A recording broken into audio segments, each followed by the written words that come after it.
श्रीगुरुभ्यो नमः। हरि ओं। महागणाधिपतये नमः।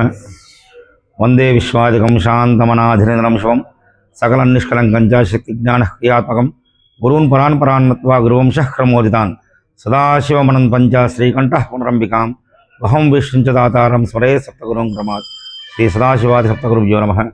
श्रीगुरुभ्यो नमः। श्री राजराजेश्वरी समेत अगस्त्येश्वराभ्यो नमः। श्री राजराजेश्वरी देवी नमो नमः। ప్రొద్దుటూరు పట్టణం నడిబొడ్డున వెలిసినటువంటి ఈ శివాలయం అగస్త్యేశ్వరాలయంగా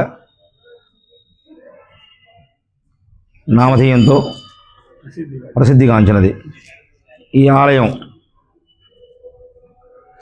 స్వామివారిని అగస్త్య మహాముని ప్రతిష్ఠింపజేశారు. స్వామివారు చెక్కినటువంటి శివలింగం కాదు, సాలగ్రామేశ్వరుడు.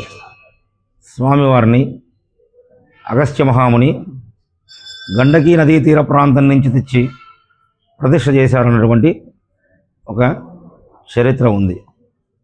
స్వామివారు పూర్తిగా బ్రహ్మసత్వంలో ఇమిడీకృతమై ఉన్నారు. స్వామివారికి శిఖ అంటే పైన జటాకారం కూడా ఉంది. ప్రసిద్ధి ప్రతీకగా స్వామివారి పైన గుంటలు ఉన్నాయి. అమ్మవారు రాజరాజేశ్వరి దేవి. ఈ అమ్మవారు రూపం పార్వతి, నామధేయం రాజరాజేశ్వరి. ఆదిశంకరాచార్యుల వారు అమ్మవారిని దర్శించుకున్న తర్వాత ఆయనకి ఈ పార్వతిలో రాజరాజేశ్వరి అమ్మవారు కనబడడం వల్ల అమ్మవారికి రాజరాజేశ్వరి అన్న నామధేయం పెట్టడం జరిగినది. ఈ ఆలయంలో అగస్త్యేశ్వర స్వామి మరియు రాజరాజేశ్వరితో పాటు క్షేత్రపాలకుడైనటువంటి శ్రీరామచంద్రుల వారు ఉన్నారు. ఎక్కడైనా రాముడు కోదండం ధరించి ఉంటాడు, కానీ ఇక్కడ రాముడు అభయవరద ముద్రతో ఉన్నారు. అందువలన ఈ స్వామివారికి అభయవరద సీతారామచంద్ర స్వామి అని పేరు వచ్చిందనమాట. అలానే ఈ ఆలయంలో నవగ్రహాలు చాలా ప్రసిద్ధిగాంచినవి. ఎక్కడెక్కడి నుంచో భక్తాదులు ఈ ఆలయానికి వచ్చి ప్రతి శనివారం నవగ్రహాలను సేవించుకోవడం జరుగుతూ ఉంది. ఈ ఆలయంలో అలాగే ఉపాలయాలు ఉన్నాయి.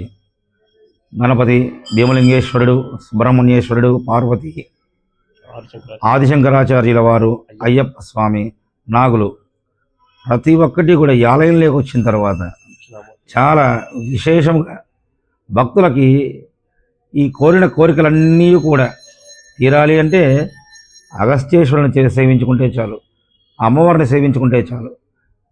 వాళ్ళ భక్తులకి అందరికీ కూడా కొంగు బంగారమై ఈ అమ్మవారు ఇక్కడ విరాజిల్లుతూ ఉన్నది. ఇక్కడ ఈ అగస్త్యేశ్వరాలయంలో ప్రతి వైశాఖ శుద్ధ సప్తమి నుండి బ్రహ్మోత్సవాలు స్టార్ట్ అవుతాయి స్వామివారివి. అలాగే గణపతి నవరాత్రులు కావచ్చు, దేవీ నవరాత్రులు అంటే దసరా ఉత్సవాలు కావచ్చు, కార్తీక మాస మహోత్సవాలు కావచ్చు, ఇలా ప్రతి ఒక్క పండగ అంగరంగ వైభవంగా జరుగుతున్నది. అలానే మాఘమాసంలో వచ్చేటువంటి శివరాత్రి చాలా విశేషంగా లక్ష బిల్వార్చన కూడా ఇక్కడ జరుగుతుంది. అలానే ప్రతి పౌర్ణమికి చండీ హోమం, తర్వాత ప్రతి మహాశివరాత్రికి రుద్రహోమము మరియు అమ్మవారి స్వామి అమ్మవార్ల కళ్యాణం కూడా జరుగుతుంది. అలానే ఆర్ద్ర నక్షత్రం రోజు ఆర్ద్రోత్సవం కూడా జరుగుతూ ఉన్నది. ప్రతి మహాశివరాత్రికి నందీశ్వరుడికి ప్రత్యేక అభిషేకాలు కూడా జరుగుతూ ఉన్నాయి. అలానే ప్రతి అమావాస్యకు ఇక్కడ స్వామివారికి భస్మహారతి జరుగుతుంది సాయంకాలం ప్రదోషకాలంలో. ఇలా చెప్పుకుంటూ పోతే చాలా ఉన్నాయి. స్వామి అమ్మవారు జరిగేటువంటి విశేష పూజలు, పర్వదినాల్లో జరిగేటువంటి పూజలు కూడా అన్నీ కూడా అంగరంగ వైభవంగా జరుగుతుంది. అలానే దేవాదాయ ధర్మాదాయ శాఖ వారిచే ఈ ఆలయం నిర్వహింపబడుతూ ఉన్నది. ఈ ఆలయంలో ఈ దేవాదాయ ధర్మాదాయ శాఖ వారిచే శైవాగమ పాఠశాల నిర్వహిస్తూ ఉన్నారు. దాదాపు 50 సంవత్సరాల నుంచి కూడా ఈ పాఠశాల నిర్వహింపబడుతూ ఉన్నది. ఈ 50 సంవత్సరాల నుంచి ఎక్కడెక్కడో ఉన్నటువంటి పండితులంతా కూడా అంటే శ్రీశైలంలో ఉన్నటువంటి ప్రధాన అర్చకుడి దగ్గర నుంచి ప్రతి ఒక్కరూ ఇక్కడ చదువుకుని వెళ్ళిన వారే, ఈ పాఠశాల చదువుకుని వెళ్ళిన వారే. శివరాంతకం కావచ్చు, విజయవాడ కావచ్చు, కోటప్పకొండ కావచ్చు, ఇలా చెప్పుకుంటూ పోతే రాష్ట్ర వ్యాప్తంగా అలానే తెలంగాణ నుంచి కూడా చాలామంది ఇక్కడికి వచ్చి చదువుకొని శైవాగం పూర్తి చేసి పెద్ద పెద్ద క్షేత్రాలలో, ప్రముఖ ఆలయాలలో ఒక మంచి స్థానంలో ఉన్నటువంటి పండితులు ఉన్నారు. ఈ అగస్త్యేశ్వర స్వామి వారి చరిత్ర చాలా పూర్వం, అనగా కృష్ణదేవరాయల కాలం నాటికంటే ముందు నుంచే ఉందని చెప్పి చరిత్ర ఉంది. అయితే మన దగ్గర కరెక్ట్ అయిన ఆధారాలు అయితే ఇప్పటి వరకు లభించలేదు. మాకు దొరికినటువంటి సమాచారం ప్రకారంగా రాయుల వారి కాలం నాటికంటే ముందు నుంచే ఈ ఆలయం స్వామివారు భక్తులకు పొంగు బంగారే నిలిచారని ఒక చరిత్ర ఉన్నది.